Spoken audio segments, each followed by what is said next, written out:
कहीं आप वो 35 पैसे वाला इंश्योरेंस बचाकर अपने आप को रिस्क में तो नहीं डाल रहे हैं?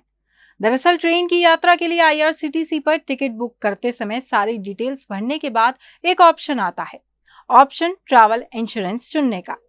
जो लोग हाँ चुनते हैं उनको टिकट बुक करते ही एसएमएस और ईमेल पर इंश्योरेंस की जानकारी आ जाती है। जो नहीं चुनते वो 35 पैसे बचाकर खुद को ही रिस्क में डाल रहे हैं। अब आप सोच रहे होंगे वो कैसे? 35 पैसे वाला ये इंश्योरेंस बड़े काम का है, जिसे हम आप बड़े हल्के में ले लेते हैं। हैरानी की बात तो यह है कि ये 35 पैसे मुश्किल घड़ी में आपको 10 लाख रुपए तक की मदद करता है। आईआरसीटीसी से टिकट बुक करते वक्त सबसे नीचे ऑप्शन ट्रैवल इंश्योरेंस का दिखता है, लेकिन बहुत कम लोग इसे चुनते हैं। लोग चुनते भी हैं, वो इसे गंभीरता से नहीं लेते।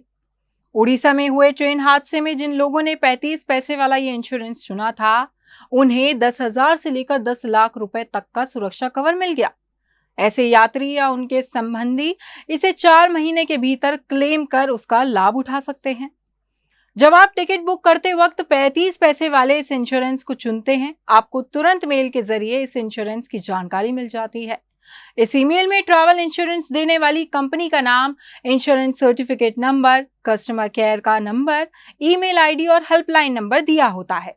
आईआरसीटीसी ने इसके लिए एसबीआई जनरल इंश्योरेंस और लिबर्टी जनरल इंश्योरेंस लिमिटेड के साथ साझेदारी की है। इस बीमा का क्लेम आप सफर के दौरान मौत होने पर या स्थायी आंशिक या पूर्ण विकलांगता होने पर गंभीर चोटों जैसी स्थिति में कर सकते हैं। अब आपके मन में सवाल होगा कि इसे क्लेम कैसे करें?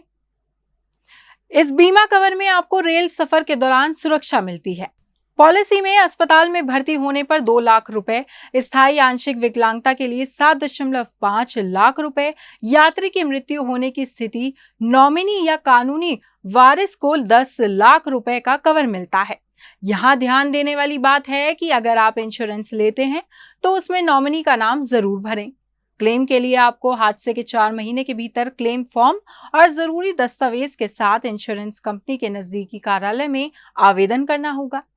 अगर कोई बीमा लेते वक्त नॉमिनी का नाम भरना भूल गया है तो उसका कानूनी वारिस बीमा कवर के लिए क्लेम कर सकता है। इस बीमा क्लेम और उससे जुड़ी सभी जरूरी जानकारी आपको आईआरसीटीसी की वेबसाइट पर मिल जाती है। आइए जानते हैं आईआरसीटीसी के बीमा की खास बातें। आईआरसीटीसी ने इंश्योरेंस सुविधा के लिए 2 कंपनियों के साथ साझेदारी कर रखी है। एक कंपनी का नाम एसबीआई जनरल इंश्योरेंस और दूसरा company liberty general insurance limited है। आईआरसीटीसी की वेबसाइट पर दी गई जानकारी के अनुसार 5 स्थितियों में इस बीमा का पैसा लिया जा सकता है। पहला, सफर के दौरान मौत होने पर। दूसरा, स्थायी आंशिक विकलांगता पर। तीसरा, स्थायी पूर्ण विकलांगता की स्थिति में। चौथा, गंभीर चोटों की वजह से अस्पताल में भर्ती होने पर। पांचवा, अगर यात्री की मौत होगी और उनकी डेड बॉडी मिली है तो उसे भेजने के लिए भी बीमा कवर मिलता है। जानकारी के लिए बता दें कि 5 साल के बच्चों के लिए ये बीमा पॉलिसी नहीं लागू होगी। एक बार प्रीमियम देने के बाद इसे कैंसिल नहीं किया जा सकता है। सभी क्लास के यात्रियों पर ही एक ही ट्रैवल इंश्योरेंस पॉलिसी लागू होती है। अब आपके मन में सवाल होगा कि ऐसे में बिना रिजर्वेशन वालों का क्या? ट्रैवल इंश्योरेंस लेने का विकल्प फिलहाल सिर्फ आरक्षित टिकट लेने वालों को ही दिया जाता है। ऐसे में किसी हादसे की स्थिति में बिना रिजर्वेशन वाले पीड़ित यात्री सिर्फ सरकार की तरफ से दिए जाने वाले मुआवजे के ही हकदार होंगे। उम्मीद करती हूँ आपको ये वीडियो जरूर पसंद आई होगी। हमें कमेंट करके जरूर बताइएगा और देखते रहिए खबर उत्तराखंड।